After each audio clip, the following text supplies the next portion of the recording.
Well, good evening, everyone. Meeting agenda for today, which is February 3rd. Please rise and join us in the pledge of allegiance. I pledge allegiance to the flag of the United States of America and to the republic for which it stands, one nation, under God, indivisible, with liberty and justice for all. Thank you. And we do have residents helping us sign the pledge of allegiance. And our next item, which is the land acknowledgement, which this evening will be read by Director Larson. We honor and respect that we gather on the ancestral lands of the Stillaguamish people and the Snohomish people and their successors, the Tulalip tribes. This is the land where they have lived since time immemorial. They still live, They are still here today where they work, raise their children, and care for their community. They continue to practice their traditions and speak the Lushootseed Seed language, just as their ancestors did. May each of our children find their place and contribute to their communities and families. Together, we will make this a better world for our children. Thank you. Thank you for coming this evening. And before we move on to the approval agenda, I do want to call out that Director Gotts is excused from this evening's meeting and I believe reviews also. So with that, we will have approval of the regular meeting agenda. I make a motion to approve the regular board meeting agenda as proposed. Second. Any additional comments? All in favor, please say aye. Aye. Opposed, nay. Motion is unanimously passed. Thank you. Now we will go into request to be heard and public comment. We appreciate community members' willingness to share public comments with the board. The board recognizes the value of public comment on educational issues and the importance of involving members of the public in its meetings. In order to permit fair and orderly expression of such comment, the board will provide a period at the beginning of the meeting during which visitors present to the board. The time allowed is 3 minutes. The board respectfully requests that comments be relevant, appropriate, and not be personally directed. Do we have anyone signed up to provide in-person public comment?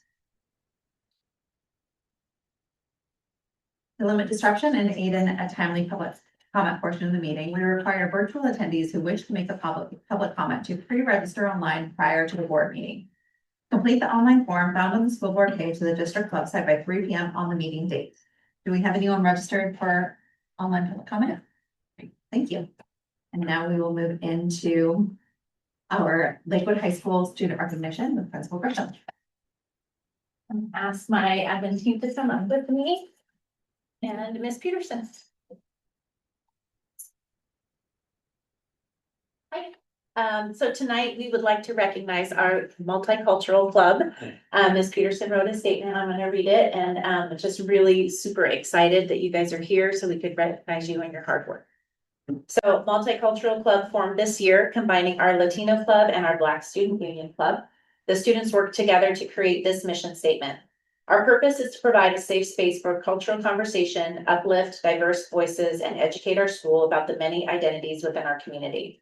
The club has worked on community service project where they were making blankets. They put on our Martin Luther King Jr. Assembly this year, and they are excited to start working on the multicultural night, which we're hoping will become a district event coming up in May.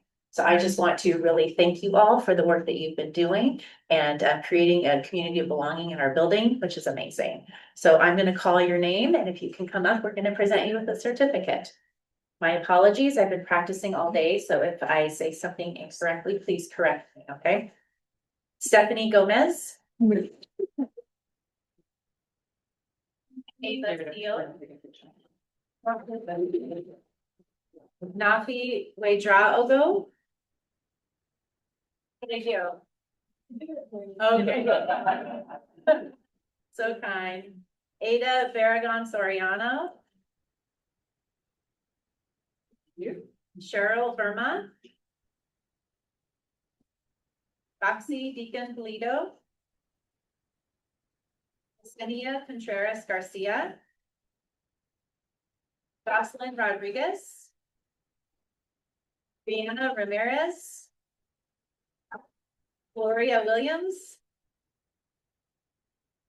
Jasmine Saucedo. Asalan Bility. Maggie Hayton. Allison Juarez KR. And Mabel Leon. Sorry. Thank you again, everyone, for such a wonderful job at LHS and making it a place of belonging for all of our students. So we just want to also add on to the Rosa Principal Director, thank you for your. Oh, and Christina Peterson, the advisor. And thank you for your leadership, thank you for your commitment to really embracing everyone who walks through the doors of Lakewood High School and to creating a culture and a community of belonging, and I think of acceptance and connection. So your work is so powerful, and we're so grateful for your leadership. And so we're gonna come and just shake each of your hands, and then we're gonna, like, if you're okay, we're gonna take a picture and just capture this moment. We can really appreciate your work, okay? Well done. Wow. Thank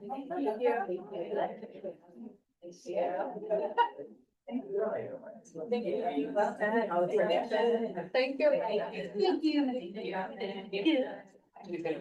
Come on up.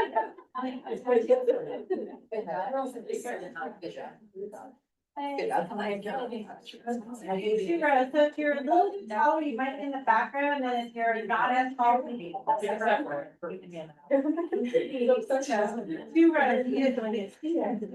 someone's gonna hurry. There you go. I know. That might have been my. Right, jump on in. Or y'all. You guys wanna be behind? Are we done, Jake? The sorority swap deal? Way to go. Yeah. I love sorority.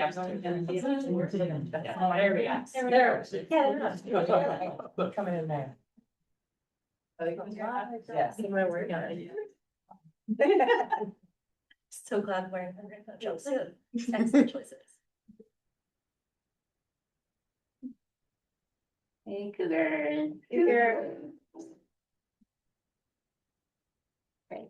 Thank you, guys.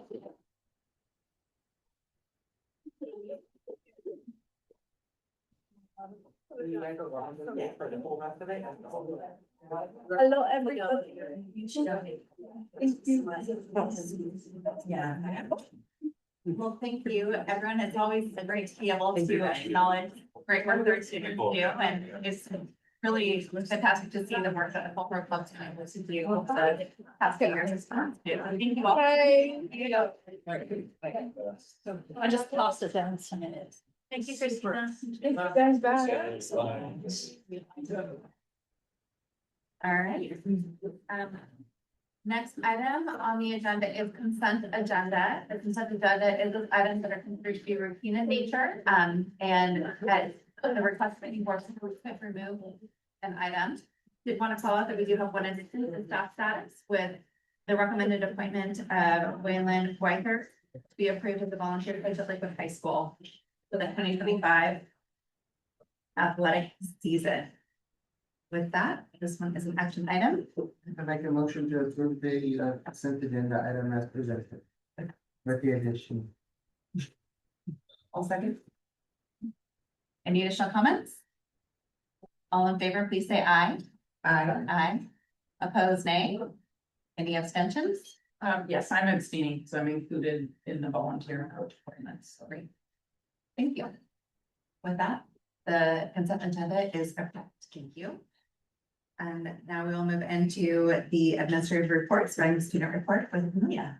At English Crossing, they had their first inflatable costume race. And this was the result of collecting over 500 cans of food during the food drive.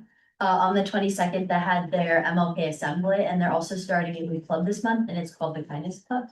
And they will focus on spreading kindness through the school community. At the high school, we accredited 2 weeks ago. It's band senior night tomorrow. The boys and girls basketball are going to head into districts, and cheerleading to state Friday. It's spring musical auditions, and then we just picked a spring dance theme for March 14th in Foods and Blooms. Thank you. All right, and next, we have Superintendent Dr. Murphy. All right. So, it's that time of year, it's amazing, it feels like we come back from winter break, and it kind of slowly ramps up, and then it kind of feels like we take off, like we're in, like, maybe 500, so I feel like that's where we're at, it's amazing to me that it's already February, and I know that before we know it, it'll be March, but I wanted to share, I always love when I get to visit our schools, and just the artistic ability of our students continues to just amaze me, so had the opportunity to be at ECE and visiting classrooms and just wanted to capture some of their winter art. I think you all know that I prefer to see snowflakes on the wall in art form as opposed to in the skies outside. So this was a nice way to capture that, and the best view of them by far. Our egg science program, which is connected to CTE, is at the end of every semester, or at least on that first one, students are required to have a supervised agricultural experience. And so as part of that, there is an opportunity for them to kind of have a showcase and share those with other students. And then parents came in to visit, even classes are invited to kind of walk through and quiz the students on their different projects. So I shared a couple here. One of our students, and actually I talked with, she and her partner actually went down and taught a lesson to students at Lakewood Elementary School. And so it was great. They talked about animals and about kind of where energy comes from. And so they taught a science lesson. And then the other student, they did an addition of a deck to their house. So it was really kind of that project of I want to do a home improvement. I want to do this and working everything from design to the, figuring out the cost of materials and implementing that as well. So it was great to see wide variety of different projects. And so there's just a couple I want to tap and share. As Amelia said, we are, really going strong in our winter sports season. And so I had the chance to visit and see some of our high school cougar wrestling in action. So what was great is there was actually on one side of the gym, we actually had girls wrestling, and on the other side we had boys wrestling. So it was great because I was able to see multiple matches, and our cougars were looking strong. They were doing a really good job, and I know that we are likely going to have a number of our wrestlers who are going to be heading to state. So that's really exciting on that too.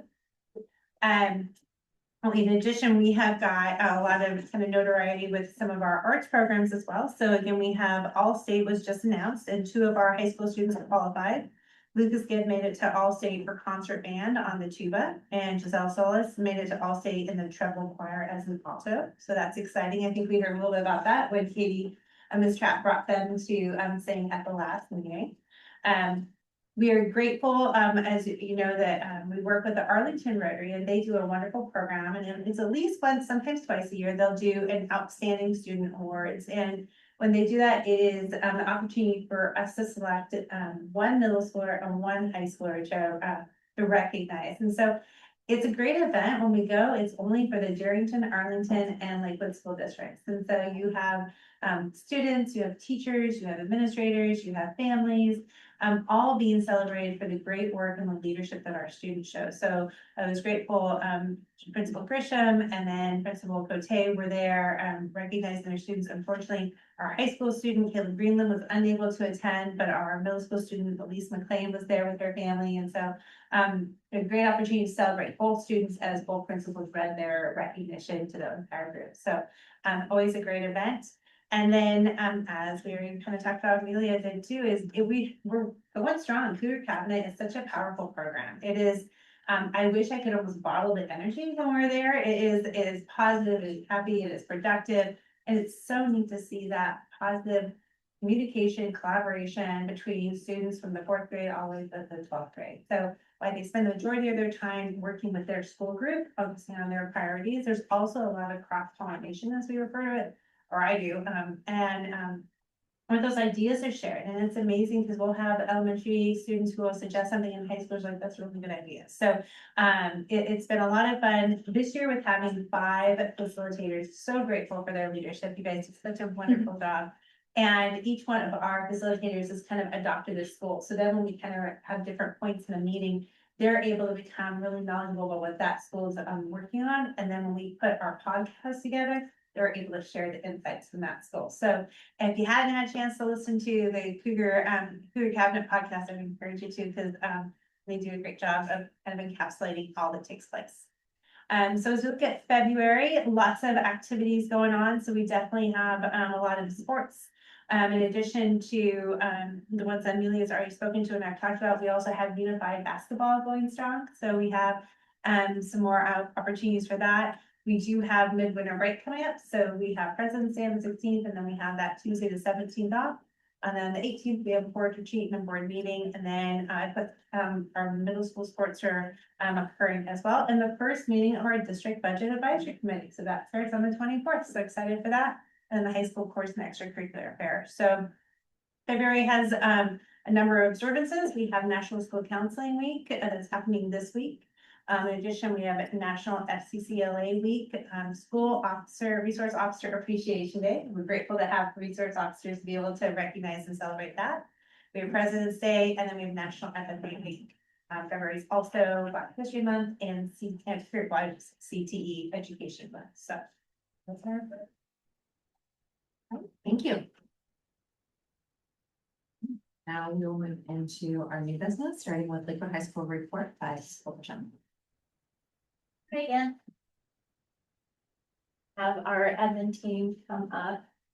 We always really look forward to being able to present some of the things that are going really well in our building. This year, we want to share not only our celebrations, which we'll do first, and we want to share some of our successes, but along with those successes come some areas of growth as we continue to work hard on academics and making sure that our rigor is there. We are finding areas that we can still improve on. So, but before we get into that, we would like to share some of our celebrations. So one of those this year, sorry, Renee, go back. Yeah. One thing that we want to share this year, we were a recipient of the AWSL Culture Kickoff Award. Not only this year, but for the second year in a row, and only 8 schools in the whole state received that award, which we're very proud of. A lot of that recognition goes to our leadership class, our multicultural club, the staff. So very excited about that.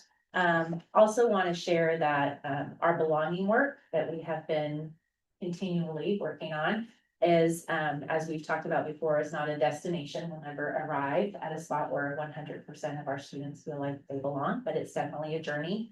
And we are reminded every day of the work that's going on. We have more and more students that feel comfortable coming to a trusted adult in the building. 8 years ago, when I first started, I would say that that wasn't true.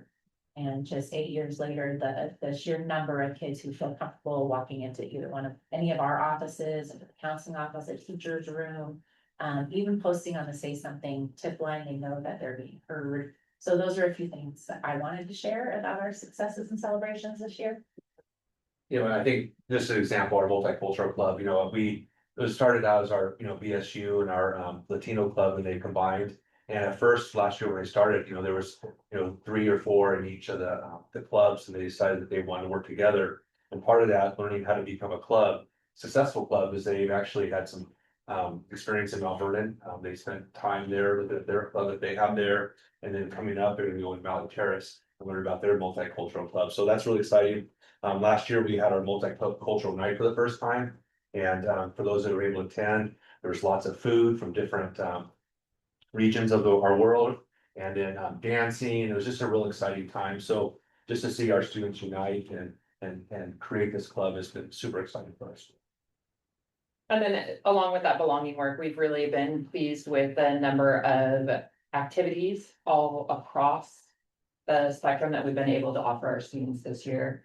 Many come across through you guys, but the debate club, kids were able to find somebody and express their interests and get that in motion. We've added the flag football, and we also have new course offerings that we put in place for CTE to go down kind of the culinary road.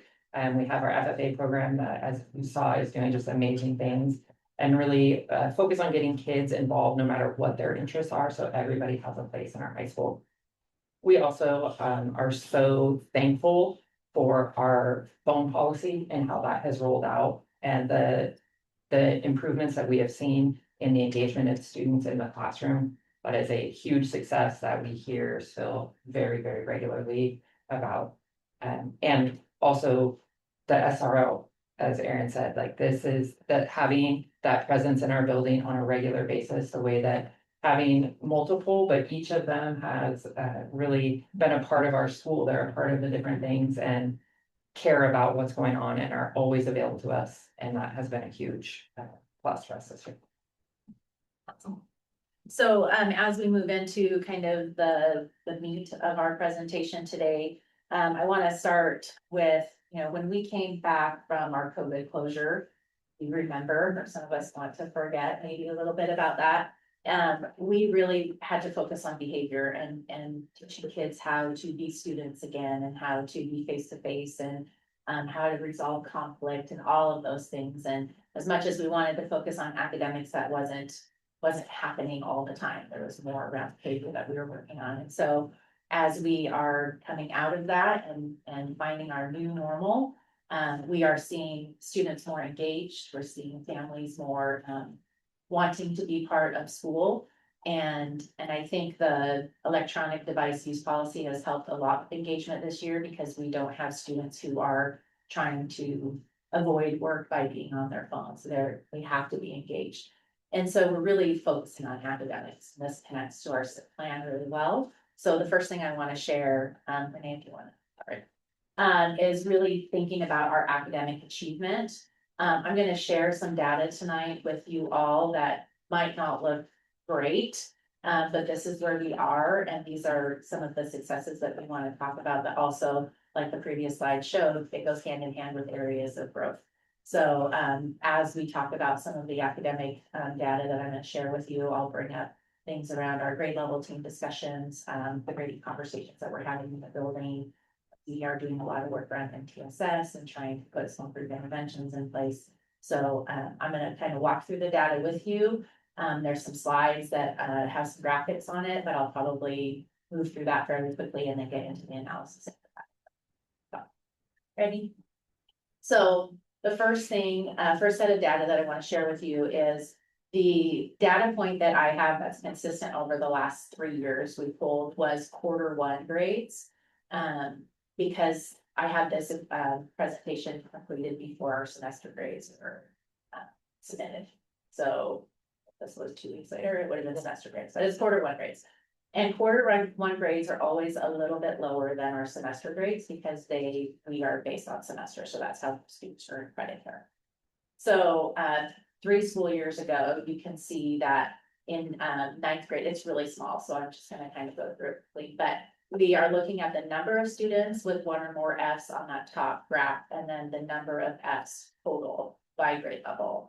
So you can see that in 23-24 school year, that very first quarter, we had 131, I'm gonna see if I can read it from here, 131 Fs and 64 9th graders earned those Fs. 199 10th graders, or 199 Fs in 10th grade, and 81 students possess it. That's how we're looking at that. So if you go to the next slide, Renee, this is the 24-25 school year. Sorry, the charts are flip-flop, they're in wrong order. So in this case, you can see that now we have a little more consistency with the number of students that are earning Fs over the grade levels.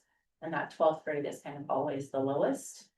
And this year in 24-25, our 9th graders, there were more Fs in 9th grader in the 9th grade than there was in any other grade level. And then this year, the next slide, we have 60 9th graders that hold 100 Fs. We have 83 10th graders that hold 91 Fs. And again, it goes down as we go into the upper grade levels.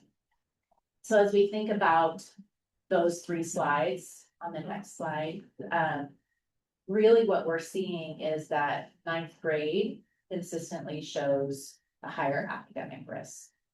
And there's many reasons why that happens. We have 9th graders that the transition from middle school to high school is very difficult. Just socially, academically, the maturity level. So we see 9th graders come in at that are failing classes. The academic rigor is higher, and they don't understand quite yet that their grades matter in terms of credit for graduation. So there's a piece of that where if they failed in 8th grade, they were just gonna move on and it didn't really count. They will say, well, it didn't really matter, it didn't really count. And now we have to teach them that their grades actually count towards credits that are gonna allow them to graduate. We also have the different expectations at high school. They have a little more freedom, they have a little more independence. And we're seeing that the study skills maybe aren't all there. This year, we have pulled eighth grade data from the middle school. They've sent us their F report. So we can see now which kids were already struggling in eighth grade in English, math, and science. And so as we go into some of our grade level team conversations, we have that data in front of us. We pull an F report every week. If we're seeing consistency that these students have consistently failed math, science, or English, or whatever class, we can start doing some interventions a little bit earlier than that. And then we have that kind of the engagement piece where students might not be as focused on school as they were in middle school because there's so many other things that are happening at the high school level that are more fun to be engaged in. So the next slide, our 10th graders, and I will add that at 9th grade, we know the research shows that students that are on track in 9th grade are more likely to graduate in that 4 years. So there's a lot of focus and attention that needs to happen for those 9th graders early on. So our 10th graders, there are more Fs in a couple of those years. And more students possess Fs because we add another content class at 10th grade. So in 9th grade, they take English, science, and math. And at 10th grade, we have to add history to that. So now they have a higher academic load than they did in 9th grade. And if they already struggled in 3 of those classes, you can see that there's this pattern. Also, graduation is a little too far away for 10th graders to see that there's like, oh, if I don't do the work now, I might not actually graduate. So we have to make sure that the interventions that we're implementing for our 9th graders actually will follow through to the 10th graders. We can't let them fall off. And then on the next slide, you'll see that 11th and 12th grades show lower failure rates. We see 11th graders going, oh, I'm actually going to be a senior next year. So I kind of have to put some work and effort into this. And then our 12th graders are, it's right there for them. So we have to do a lot of encouragement and tough love and pep talks and all the things for our upperclassmen. But even though the numbers are lower, that doesn't mean that there isn't a need to support. But again, that early identification and early intervention at 9th grade is only going to help those numbers as we move forward. So on the next slide, freshman year, again, is that critical intervention point. We really need to get families and students to understand that even one class is going to set them behind for graduation. Academic recovery does happen, but it doesn't happen for all of our students. And you all know that because we see our graduation rate data as our seniors are graduating. And so we just want to make sure that we're really looking at 9th grade as a group as a whole, and then students within that 9th grade, what can we do to support them? So on the next slide, this kind of moves right into the next set of data that I want to share with you, which is the work that we're doing specifically for 9th graders.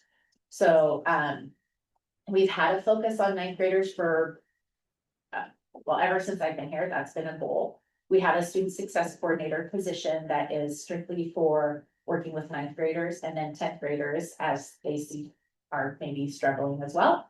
And last year we were fortunate enough to receive the Center for High School Success grant, which really enhanced the work that we were doing with our 9th graders already, but we got a coach with that. We are part of a collaborative. We received some funding to support a data champion who pulls all of our data together. Our coach comes to our grade level team meetings and really helps us with thinking about how do we align as a grade level? How do we think about our grading practices?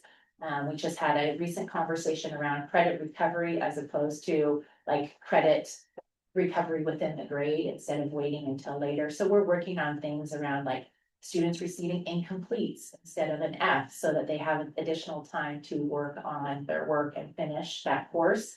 Because there are a lot of things that are happening with our kids. Kids having surgery, kids that get injured, kids that are sick. And so they're out for 2 weeks, and that 2 weeks can really push them back. And then they come back and then they feel lost and they don't know what to do to catch up. We have our Eat and Complete events, and I want you to know that that is strictly voluntary by staff. So it started with a few of our ninth grade teachers that said, you know what, once a month or whenever we can, we are gonna provide pizza, teachers to tutor ninth graders. They could come and ask anybody for help for science, math, English, if they're failing those classes. That's on an early release Friday during LEA time. So teachers are volunteering their time for that. And then we also have the opportunity on Friday afternoons to use our substitutes for support for students who want to stay after from 12:45 to 2:30 or 2:15. Just for maybe even a quiet place just to work, but also to have somebody there to support them and help them with their work.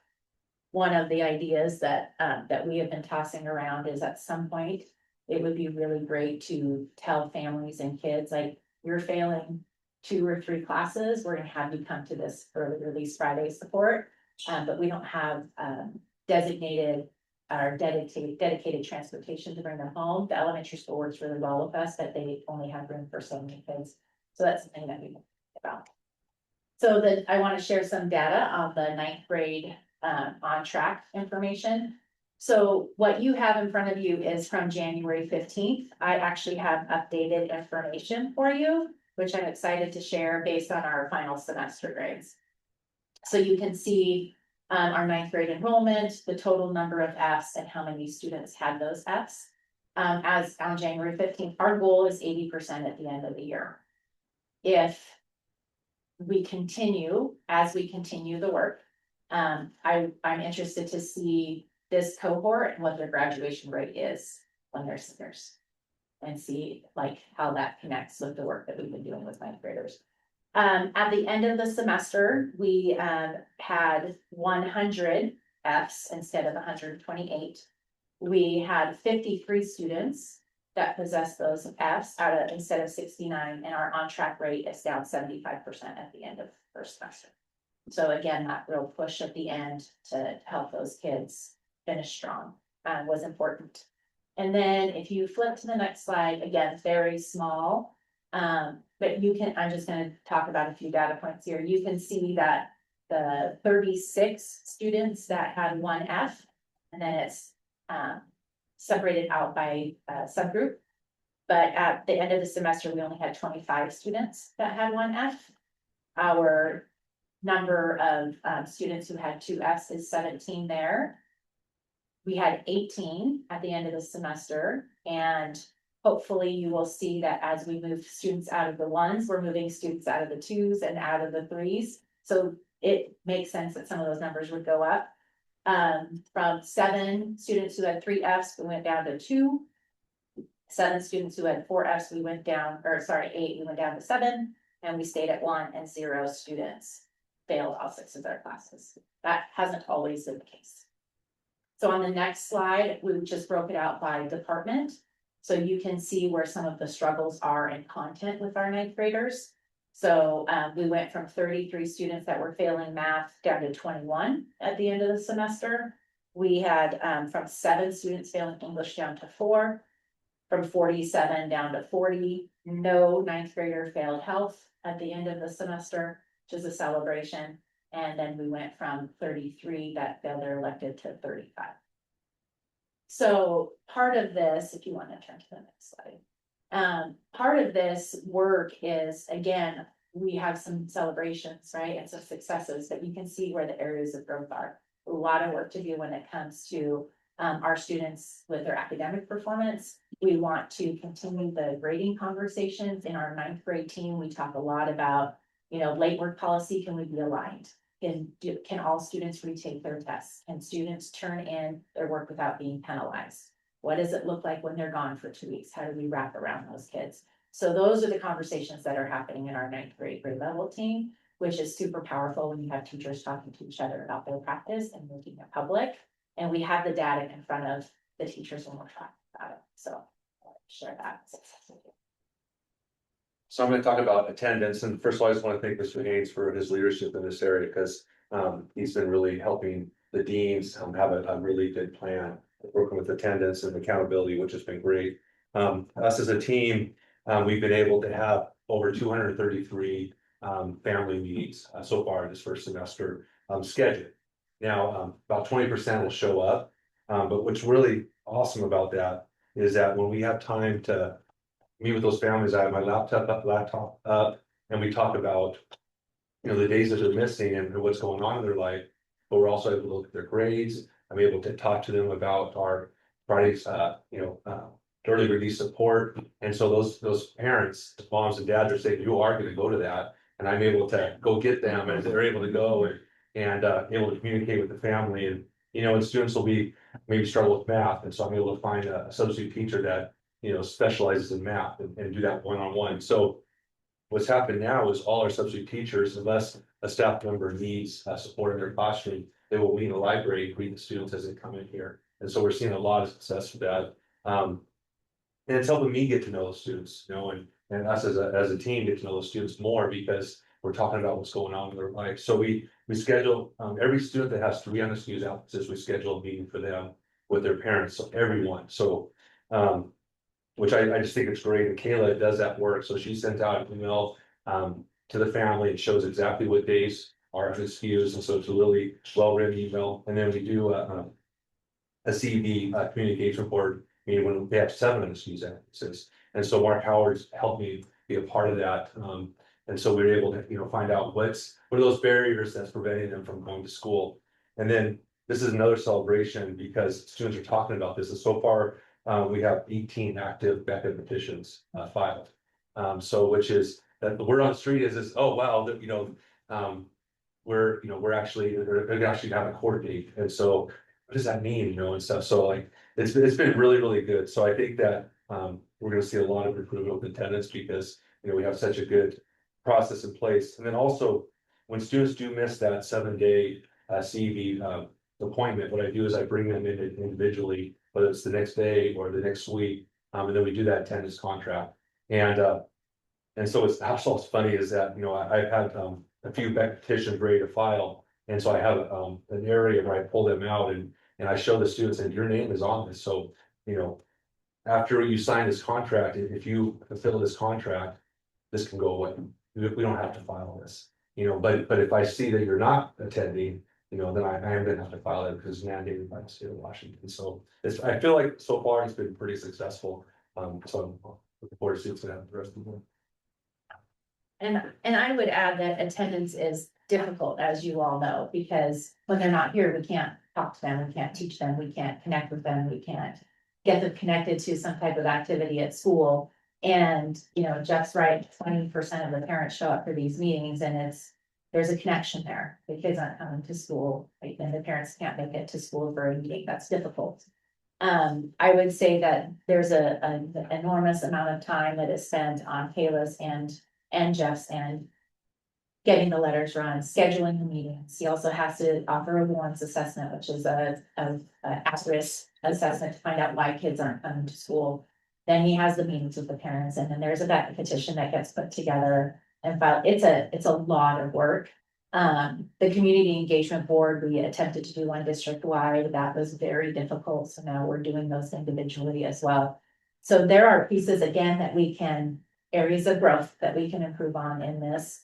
And our data the data that I'm gonna show you next doesn't necessarily show the hard work that's being implemented, because again, we can't control how getting kids to school. We can't drive out there with a van. Hey, knock, knock, knock, let's go, right? So I do want to talk a little bit about the data that's on the next slide. And if you take a look at this is a report that Brandy Staney runs for us, and it shows over the course of the last 4 years. It's basically about chronic absentee rate, 2 or more full days in 1 month, or 8 days so far in the year. This is for December 31st. It gives you our head count. It tells you how many kids have had those absences, and then it gives you the percentage. And so even though 4 years ago, like we were at 46.3%, and close to 50% of our kids that were under the definition of chronically absent.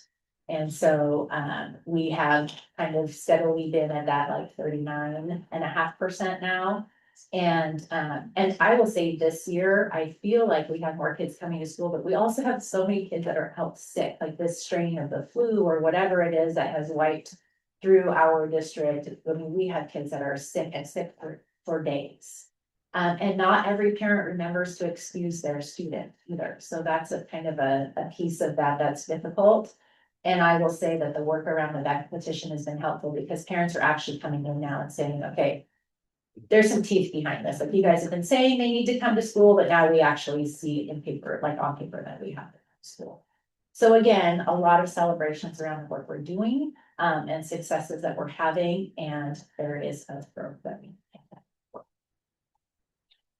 I got a question, because I mean, obviously, we don't want kids to be missing 2 days in a month or 8 days in a year, but that seems to me to be like, yeah, like you got sick or you got whatever, like it doesn't seem like that's like the really problematic absences that are causing kids to flunk. Like, do we have data on kids that are missing like more where we know it's problematic to say like, what is that rate? And is that getting better or worse? 'Cause I feel like maybe that would be more correlate to that. So kids we, that are on absent a lot. our F report, our student success coordinator also is our data champion for our ninth grade team. She has started to add the absence rate for the students on the Yeah. F report. Be So really now we interesting can to see, see, though, like- once you get to 5 absences a Yeah. month, then it correlates Yes. really strongly or Yes. something like that. Yes, and we've all talked about attendance at our meetings, at our board meetings before, and now students are,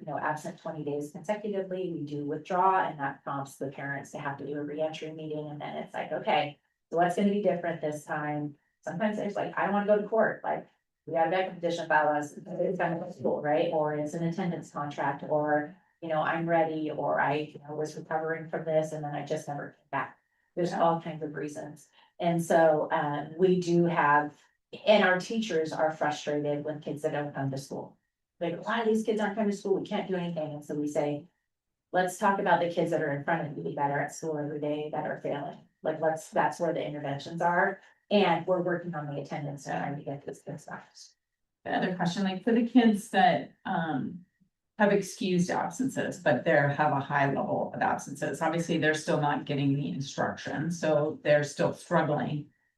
But maybe if their parents are calling into the school, they are at least connecting, right? They're talking to somebody at the school, like, do we try to engage those parents Yes. too? Yes. Okay. Yeah, You can chime in if you want. Yeah, I mean, I know it's a lot, but it's, I mean, there are some that, yeah, that they're excused and, but they usually reach the 3 or 7 day, and so I'm able to have that conversation. So I mean, it's very rare that a parent's on it where they've missed, 30 or 40, so there's always those conversations. But yeah, I mean, we do have those students who. yeah, or parents that might be motivated to stay out of the legal mess by excusing them, but.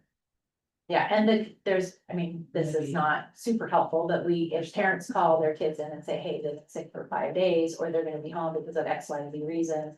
Can we pull work together for you? Can they at least be doing something? Are they able to do something at home? So they can keep up with some of the work. I mean, obviously not all of it because they missed the instruction, but some kids are able to do that. We have one student right now that's out for a few weeks because they've been on a trip and got them to work, and it's being sent electronically because it's posted on Teams.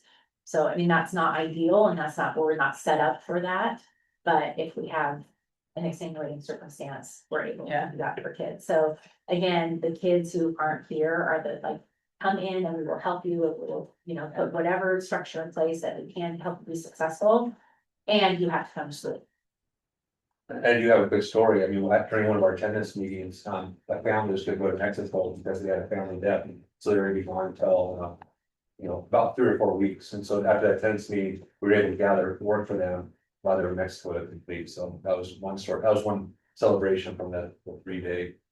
Yeah, and that's great, because the parent cared enough to Yeah. come in and Yeah. like put those packages together. I worry about the kids that might technically have an excused absence, but they're still not engaged in school and missing a lot, if they wouldn't fall through the cracks just because they're getting excused, you know what I mean? Yeah. I also think that this is part of where everything, like all the work that we're talking is really interconnected. So some of those areas where we're really trying to get everybody involved, we're able then to do our attendance checks daily with every kid that is participating in athletics. And our advisors are on board, and we're moving forward for next year. It'll be every kid that has a band performance, every kid that has an FFA Like every single thing that you want to do outside of school requires you to be in school. So it's like, we're gonna give you this thing that you really care about, and then here's what you have to do in order to be a part of it, and hopefully that all ties together. When I do grade checks with students, every conversation is, how does attendance play into this? What grades are you at? Like again, that kind of holistic approach to all these different things is a huge success in how our team and our building runs. That's good. Pull the levers that you have. It's, But I mean, just from what I've seen, like it's kids who are engaged in doing sport, it's hard. to Get them to school. So I can only imagine for the kids that maybe don't have those engagements, how hard it is. And I feel like we all do a really good job of asking kids, like, what do you wanna do next? Mhm. Like, it's not about you not coming to school right now. What do you wanna do when you're out of school? Do you wanna get a diploma? What are your goals? Is this gonna achieve your goals, or is this gonna hinder you achieving your goals, right? And so when they can start thinking about that, when they're out of that 15-year-old brain and they're like, oh, I need to drive, I wanna get a job, I wanna do all the things. Then, and you can get them to start thinking about their future, then they start seeing that there's meaning and relevance to coming to school. But we have kids that just like, I don't know what I wanna do, I'm just gonna live at home, I wanna be in the basement playing video games. It's like, well, your mom's sitting right here, or your auntie, or your grandpa, or whoever, and is that what they want? And they're like, no, right, like, we need you to do this thing. And so, and kids wanna go to work, and so there's just so many things that they can do. What do you wanna do when you are an adult? So. We could have shared more data with you, we could have shared discipline data with you, we could have shared all kinds of things, but we really wanted to talk about, again, the successes that we're seeing, but also where we have to grow. I did have a quick question, and I'm gonna say this like in all my naivety about district stuff, as I'm learning coming on the board. I will say this all the time. I don't understand how any of you get your job done, because you're always just trying to put out the fire that's in front of you. So, We don't ever have those. all respect, okay. What I'm curious about is there more things that we could be doing?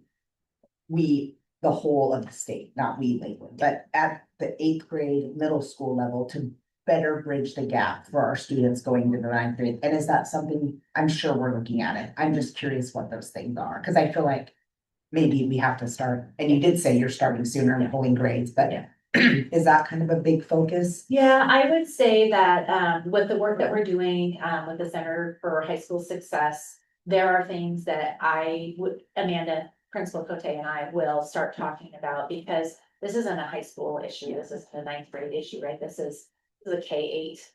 a lot of issue. these attendance, like if you look at the attendance pattern, it started before middle school. This is not a new issue. Yeah, expecting them to be a new kid just because they started 9th grade. Yeah. Exactly. Yeah, but not realistic. And the attendance is hard. We had a family in the other day and talked about attendance, and when the student left, the dad looked at me and goes, do you have kids? And I said, yeah, yes, I do. And he's like, how'd you get them to go to school? And I said, it wasn't an option. It wasn't an option when they were 5, it wasn't an option when they were 15. And we. He's like, how do you do that? How do you do that? And I So we have to win support for those families that Yeah. they need to know how to How to do that. How to do that, and that starts when they're 4 and 5 years old, that doesn't start when they're 14 or 15. And so, so Amanda and I have already talked a little bit about some things that we have done to improve. Some study habits, for example, Washington State history is a high school requirement, they teach it in the middle school. If a student didn't pass Washington State history in middle school or pass that unit, they would have to like recover that as a senior. Well, who's gonna remember from 7th grade, 5 years, 6 school years later, what they're supposed to do? So Amanda and I came up with a plan that she would actually have her 8th graders do the unit, the recovery unit in 8th grade on early release Fridays. Like, you didn't pass Washington State history, it's a graduation requirement. You're gonna do that on this Friday. And so now kids are like, oh, I don't want to do that on Friday. I'm just gonna pass Washington State history. So again, just trying to be more aligned. Consequences are. Yeah. And timely, right? Like, oh, Mhm. this is happening right now, not 6 years from now. But I think we're at a point where we have worked in the district long enough. We have worked together long enough that we are seeing where those pieces are that we bridge. I wonder if it doesn't happen in other districts or hasn't happened here because the turnover is so, like when administrators leave, the focus leaves with the administrator unless it's a shared focus in the building and in the district. So the work has to stay, it has to be sustainable for everybody that's left behind. Andy's been here for 7 years, this is my 8th year, like we are now, we've got some traction, right? People are like, oh, you want us to really do that now. So I think that's really helpful. And I would hope that the work we're doing around Ninth Grade on Track is going to stay, whether I'm here or not, whether Jeff's here or not, whether. The only other thing I just wanted to say was just like a little shout out, because I think that Eat and Complete that's so awesome, so. How many kids do you have that take you up on that? So being completes more, I would say probably 40. Yeah, oh, that's 40. awesome. And then as far as the other Fridays where there's no pizza, we probably have, 5 or 6. But then there's also others where teachers ask if we could help administer a test. So, a substitute teacher will help administer their test for a while. So. I feel like if like word was out that you're doing these eat plates, like the community might help with pizza. We found way, just because I think that's. They're also very strategically planned, so we're gonna do an eat and complete right before the end of a grading period so that we know Oh, yeah. you have stuff to do. Yeah. There's a push. And they do have to complete before they eat. I mean, she really. Yeah. I mean, they really do. Like, she does not, Not again. Ms. Peterson does not let them just eat. They have to work, so, yeah. I also, really want to be mindful of time, so, I will have more time for questions at the end, if we can move to the next slide. One of the questions that we were, asked to address was like, what available resources do we have that we're utilizing now and accessing now to kind of make some of this stuff happen? And then the other question was like, what supports do we need? And I looked at supports that we needed as like pie in the sky, like if I had a magic wand and I was queen for a day and I won, and I was able to, here you go, Jeanette, what would you like? I would be able to say these are the things. So currently we are accessing our Center for High School Success grant. We have grade level advisories now, which is wonderful, every other week. So teachers are connected to a grade level that they are on the grade level team discussion. So they have kids that they're talking about that they share. We did a poll last spring to see if teachers were interested in doing advisory every week. I will re-poll this year, but last year we were at 75% of our teachers that wanted advisory every single week. And when we do advisory every single week and it's at grade level, we can do things like, if you need help in math, you're gonna go to this area. If you need help in science, if they can start doing some intervention blocks that way, we can also do grade level lessons. We have senior meetings, and at the same time, we might have a presentation for Snow Isle for our 10th graders. We do a lot of recognition assemblies, just for that, around that belonging work. We want to share, and we want to celebrate all of our students, not just athletics. So we talk about all of our kids. Our student success coordinator is a big piece. That is a staff member that we designate just for our 9th graders. Some 10th graders. This year, she has a classroom. We use it for an academic support spot. We use it for alternative testing. Like, it is utilized all day long. And then early release Friday support. So that's kind of what we're using. If I had a magic wand and you guys said, what do you want on the next slide? I would say, I'm going to let Amy talk to a few things, to speak to a few things. Continued support for 9th grade success. If we aren't able to access a grant, I would love to still be able to have a data champion. I would love to still be able to have time with my team, my 9th grade team, to talk about what's next. What are we going to do around grading? Go ahead. Well, attendance, more, having somebody at the district level being able to help out, again, we have such a great support with Tim and Tammy being able to help out. That, but just, all the filling out of the paperwork for the backup petitions and just, a lot of the administrative type stuff would be very helpful because it is, every, I love my meetings, but all the paperwork that's involved in that and the scheduling just takes away a lot of time for Kayla, so.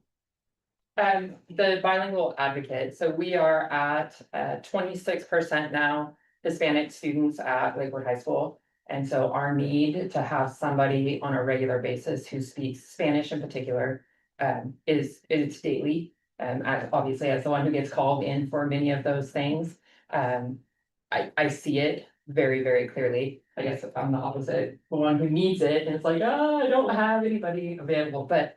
I know that we have some great supports in terms of the ILA and in terms of the language link, and those things are absolutely great in a pinch.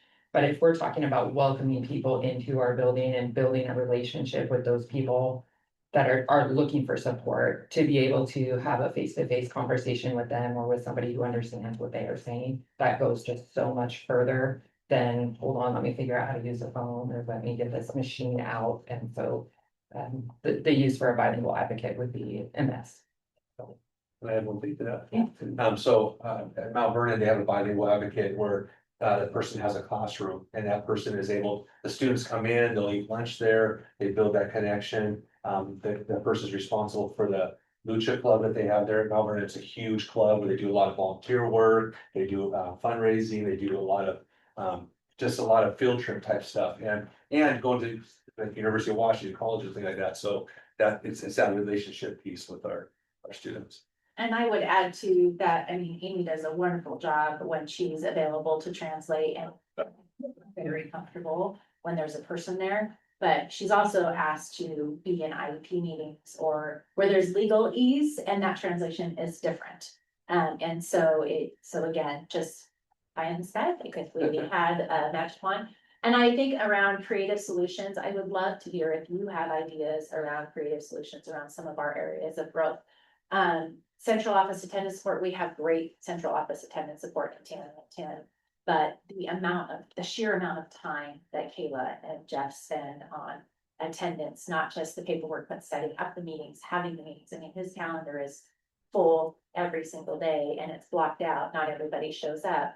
A district-wide community engagement board, where we're not trying to do that individually in every building.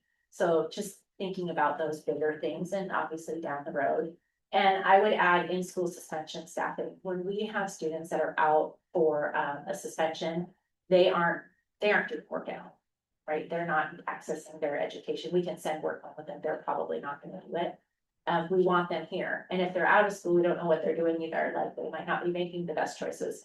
We would like to keep them here, do in-school suspension, get the support, academic support, get the work, and have somebody working with them. And again, one more person that can keep connecting and making them feel like they belong in our building. And then, and our students who get suspended typically also have attendance issues, right? Like they don't feel like they belong here, and then they come here and they get in trouble, and then they get sent home, and that doesn't feel good. So those are some of our thoughts around in the future supports that would be awesome. So. Questions? I know we asked it the way that.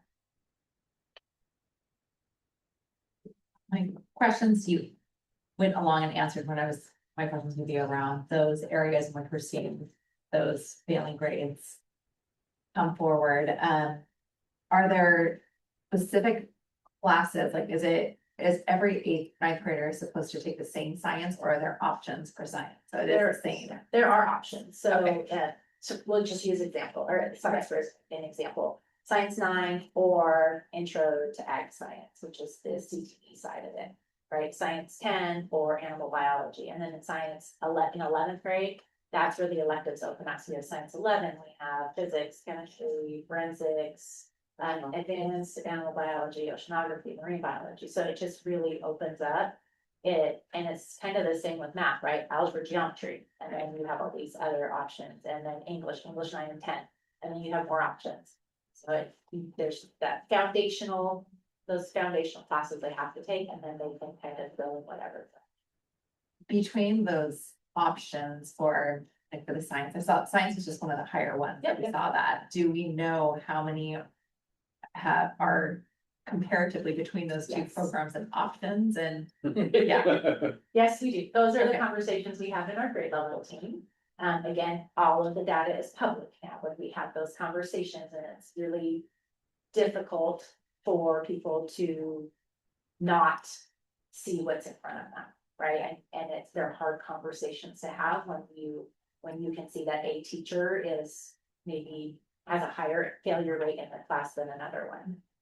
But we have to have that conversation. We have to be able to say, so what is happening? And if we don't want to talk about it here, then maybe my high Science 9 failure rate and Amy has 5 and I have 35, I'm probably gonna go to Amy and say, what are you doing differently? I have so many kids that are failing my class. Like, can we have that conversation? And maybe it's a grading issue, maybe it's a late work policy issue, maybe it's a non-retake, like who knows what that is? But the other piece, and I was telling my team tonight, what that's really cool is it's starting to like spread. I had more teachers at the end of the semester email me and ask me like, hey, I really think this student deserves an incomplete instead of an app. Like, am I allowed to do that? Like, yes, you're allowed to do that, right? Or this kid was so close to passing, he's like at 59%, and I really feel like he deserves a D. Give him it, like you are the teacher. Like back in the days when we had our little green grade book and we scored everything by hand, you would look at the grade holistically and say, man, on that day, Jeanette really struggled. Like she's had a couple of assignments, but overall, that's not who she is. So why allow those grades for down when we know that that student is proficient? So those are some of the conversations. Thank you. I did also just want to make a comment, like I have seen the progress over the last couple of years, especially as you and Amanda have been working together and looking at the middle school to high school transition and looking at the younger grades too with those 9th graders and trying to get ahead of it with this competition with the family. And I appreciate all the work that you are doing. I know that's been a significant lift to get to this point and continuing to come out of where we were a few years ago, but the progress and what you've been doing, I appreciate all that and all the work that each of you are doing to try and engage with our students and look for different creative ways to get access to those students earlier so that we can head off some potential issues down the road.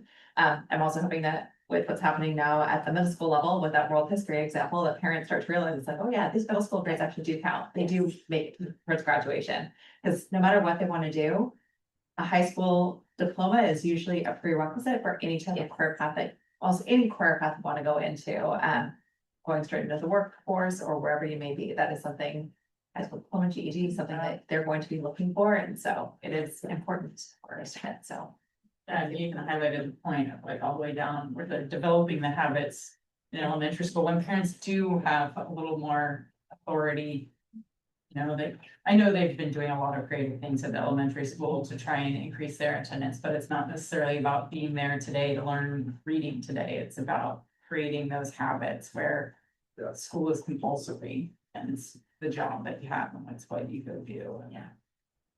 I just want to add one thing. First of all, I want to say very well done by our high school team. So thank you. And a huge thank you for the work. There is, it's multifaceted on an easy day, right? And so it is a lot to unpack and you're not, I think the piece that is often, we're talking about here, but it's an important reminder. We look at graduation, right? And then we go to the high school and talk to me about that. It is a culmination of 13 years of public education. So when we're talking about, when we start talking about the portrait of our graduate work that we're wanting to do and that Brian's leading in the conversation, those are attributes of a student, of a learner, that's a conversation we want at kindergarten, we want at 3rd grade, we want at 6th grade.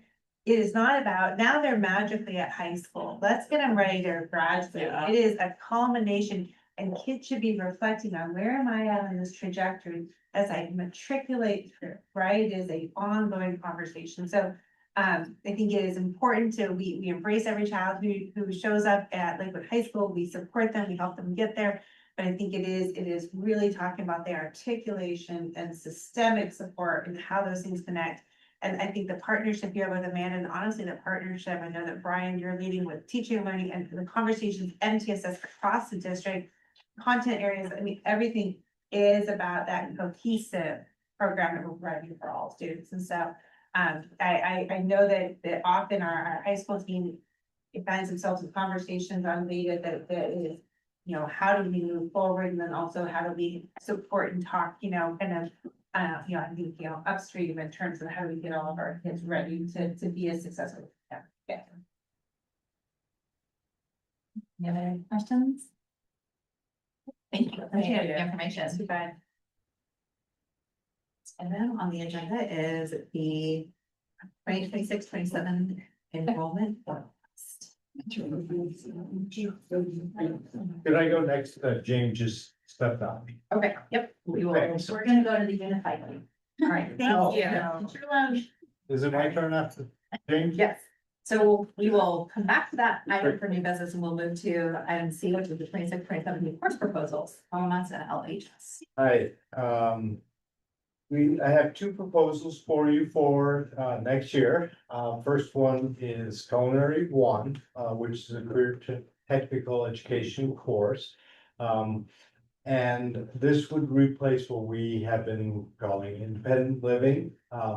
There's a lot of connections between the two, but this is a pure culinary course in which, students would be prepared for the possibility of, professional culinary food service careers. When, if this is approved and we have enough students sign up, then it becomes a program. Next year, then we would look at adding culinary 2 the year after, and then pairing those together would be a graduation pathway for our students. As well as leading towards an industry certification. So that's the first one. And that's for the high school, obviously. And then the second one is an elective class, Introduction to Spanish, and that would be at the middle school for students in grades 7 and 8. And it would just be an opportunity for students to get exposure to and become interested in foreign language, build their reading skills, their writing skills, their speaking skills. And again, both of these would be offered with the caveat that we would have enough students to sign up. Did we choose culinary because students brought the idea? I was wondering where the idea came from. Yeah, the independent living, so the short answer is no, that was a programmatic choice. We do see students go to Snow Isle for culinary. We're already offering something here. I think the difference between what we're offering then and offering now is something that is more focused on just the culinary arts and leads to the possibility for to graduate, because that's graduation pathway. So we're not hearing from kids that we wish that the independent living turned into culinary, but we are anticipating kids are. You see interest in Oh, going to Skill Center and other schools too. Yeah. independent living is a very popular class and most of what they do in independent games. Just taking the most and like putting it on a CTE path. Yeah. There's like a. It's a better way of saying it. Thank you. So the introduction to Spanish, would they, like, if they continue to take Spanish in high school, would they start at Spanish 1 then? Correct. So they Yeah. just, so this is just, it's not meant to be Spanish 1, it's meant to just Right, and you do not need to take introduction to Spanish to to take do Spanish. Spanish 1, yeah. Right, so in 8th grade, you could choose either, you could choose introduction to Spanish or Spanish. Oh, okay, interesting. So for So we different think there's purposes. enough interest in Spanish that kids might choose, we Uh, could have both classes? I'm together, positive we'll see. about it, but I can't say Yeah. for sure. Yeah, until we publish that course catalog and Yeah. kids can see the grid and see how plays out. With this type of when we talk about credits for his graduation, with this. Like, Intro? it's only high school that counts for those ones, correct? So For this intro, Yeah, correct, So this intro is is not gonna be okay. offered as a credit at all. Spanish 1 in 8th grade is a credit. and Got will it. continue. Okay. So, and one more thing, the difference between the two is that intro is a semester class, and Spanish 1 is a full year class. So I think that might be the difference too. You have some students that are locked in and thinking that they want to get started in their in their foreign language education. Where others want to have their Spanish experience and then also do something different with some of the other students. But we'll see. We will get a lot of students that are interested. are there any other questions regarding these course offerings? This going to be an action item. I'll move for the approval of new course proposals, culinary 1 at Lakewood High School and intro to Spanish at Lakewood Middle School as presented. A second. Any additional comments? All in favor, please say aye. Aye. Aye, opposed, nay. Motion is unanimously passed. Thank you.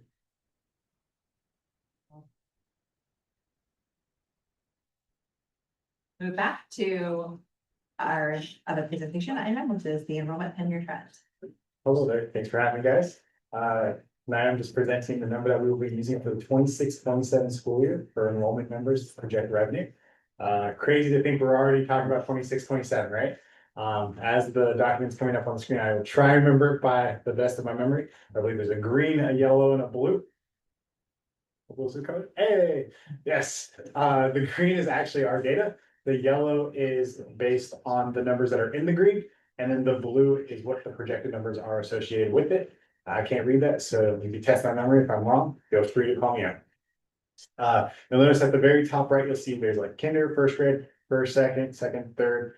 If you go at it diagonally, so the kinder for January 25 is the first grade for January 26. That is the cohort survival. And what that percentage is the number below it. So you'll see that there's an increase between kinder and first grade, an increase between first and second, et cetera, et cetera, et cetera. And that number is posted right below it. It is then extrapolated across into the yellow section, where we take the sum averages for years 2, 3, 4, if we're going farther and farther back from the green area to give an idea of what that percentage looks like over time.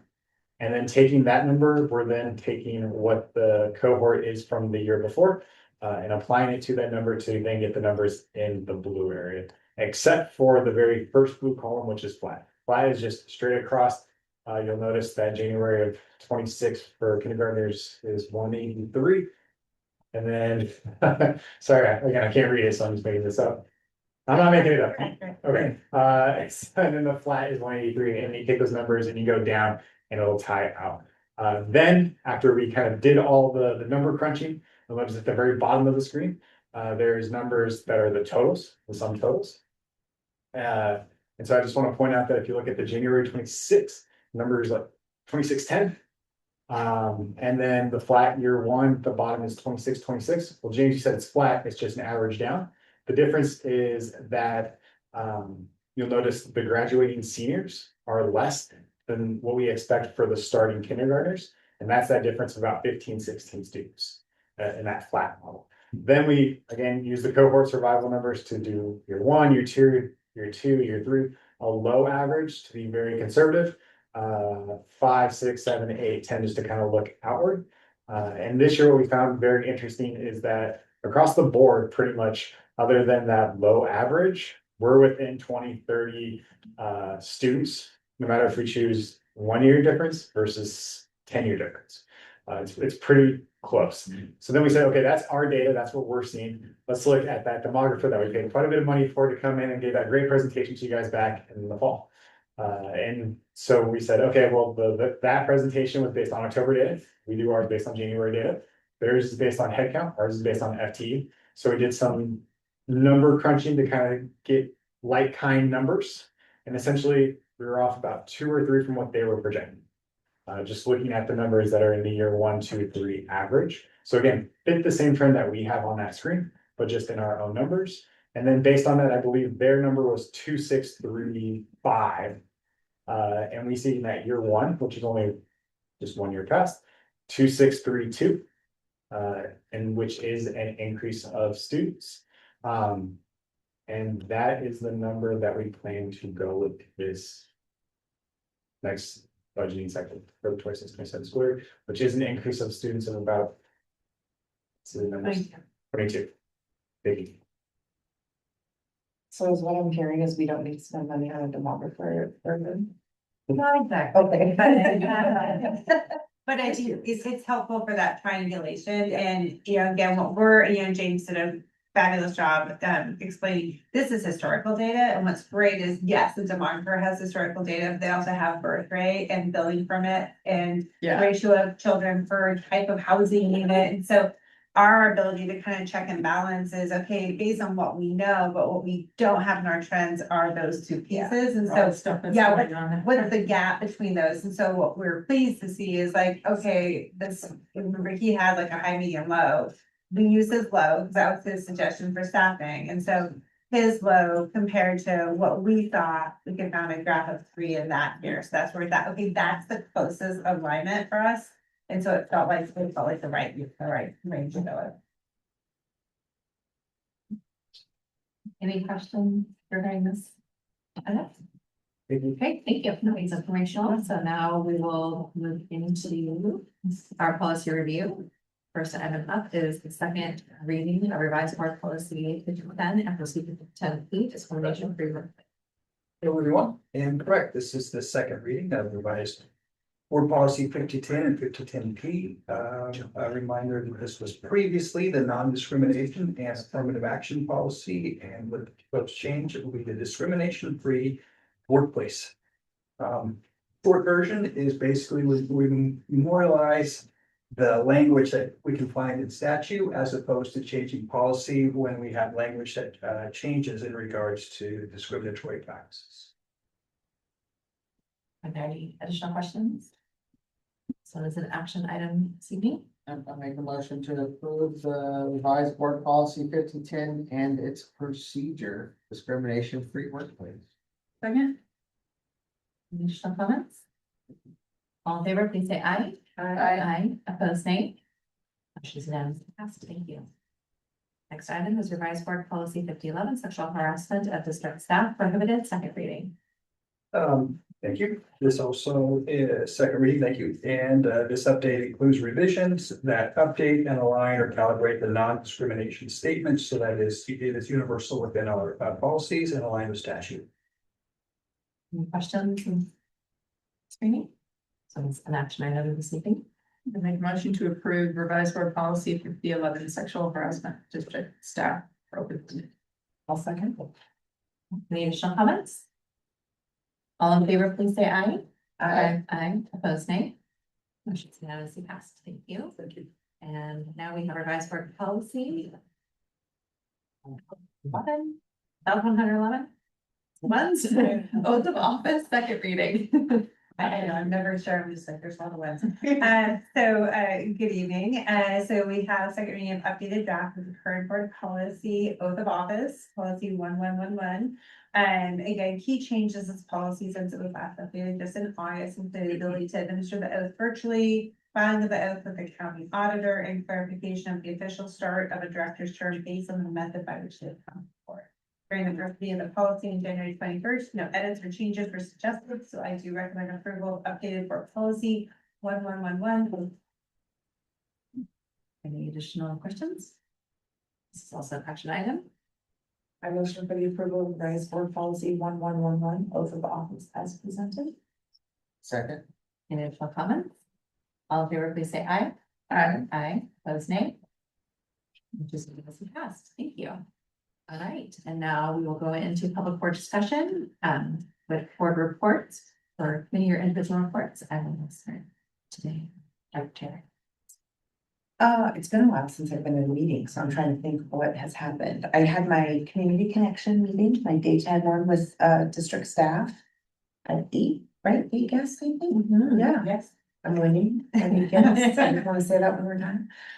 That was great to spend time with them and hear from them. We sadly finished our flag football season. We lost at districts. That was a very sad day, but this week, we've been doing exit interviews with all of our players one-on-one. So that's been very great and eye-opening. It was wonderful. The girls were amazing. And we're full into basketball right now. So we have our last end of season game tomorrow against Anacortes before we head into districts.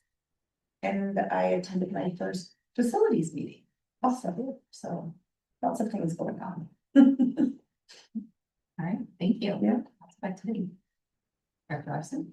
I really don't have anything. I know we're about halfway through the legislative session. That's about all I have. What's going on for me? I know next week I'm doing the leadership wants the thing. That's next week. That's a. I know about that, I guess. Okay. Looking forward to hearing about that. All right, Dr. Krieger. Yeah, I also had the meeting with different folks from the district, and I don't know if there was 8, but it was a half dozen. You had 5. Yeah, half dozen. I looked for the report. But yeah, it was a lot of good inputs, and really good ideas to engage people in the community, and even like, some of the ideas for maybe people in the community that we struggle more to engage with. So I thought it was a good meeting. I was with Dawn in the facilities meeting and I just, we talked about the middle school, the work that's being done with the middle school lunchroom. So a lot of good stuff going on there. And then, the new boilers, right? Because they applied for a grant and were able to secure a very significant grant. So that's really, really awesome work. So, not here today, Alex and Julie, but they're doing a lot of really good work. So. Thank you. Thank you for that update. So I think. Oh, I had my community connections meeting as well. I had two of them. Our community one.